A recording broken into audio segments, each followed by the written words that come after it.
அல்லேலூயா. நம்மளுடைய ரட்சிப்புக்காக, நம்மளுடைய விடுதலைக்காக, நாம் செய்த குற்றத்திற்காக, நாம் செய்த பாவத்திற்காக, நாம் செய்த மீறுதலுக்காக, நாம் செய்த அக்கிரமத்துக்காக ஆண்டவராக இயேசு கிறிஸ்து பரலோகத்திலிருந்து நமக்காக இறங்கி வந்தார். ஆமென். அல்லேலூயா, அல்லேலூயா. நான் உங்களிடத்துல ஒரு சாட்சியை சொல்ல ஆசைப்படுகிறேன். உன்னை நேசிக்கிற மாதிரி பிறரை நேசி. நான் அந்த வாலிபனை குறித்து, ஒரு வாலிபனை குறித்து சாட்சியை நான் உங்களிடத்துல சொல்ல விரும்புகிறேன். தேவன் அந்த வாலிபனை எப்படி ரட்சித்தார். அல்லேலூயா. அப்ப கடந்த கால ரட்சிப்பிலிருந்து அந்த வாலிபனை எப்படி தேவன் ரட்சித்தார் என்பதை சாட்சியாக, அந்த வாலிபனை எனக்கு நல்லா தெரியும். அல்லேலூயா.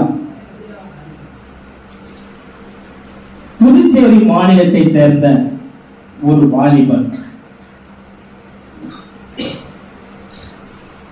ஒரு 2000 வருஷத்துக்கு முன்பதாக, நீங்க நினைக்கிற மாதிரி 2000 வருஷத்துக்கு முன்பதாக அல்ல, 24 வருஷத்துக்கு முன்னாடி இருந்தது 2000, அந்த வருஷத்துக்கு முன்பதாக, 2000 வருஷத்துக்கு முன்பதாக ஒரு இந்து குடும்பத்திலே பிறந்து, இந்து குடும்பத்திலே வளர்ந்து,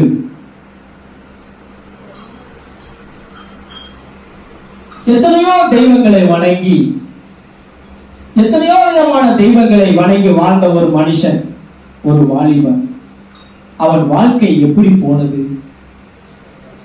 படிக்கிற வயசுல, ஒரு 13-14 வயசுல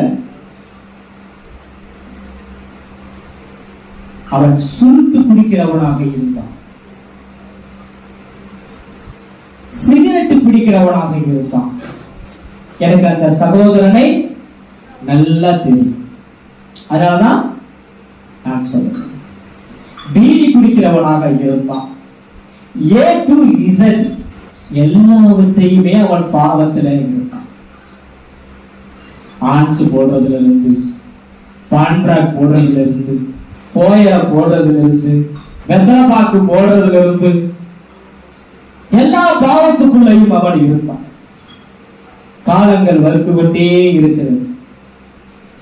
அந்த 12-13 வயசுல அவன் பாவத்துக்குள்ள இருந்த வாலிபன். காலங்கள் கடந்து போகும் பொழுது அவன் உலகம் சுற்றும் வாலிபனாக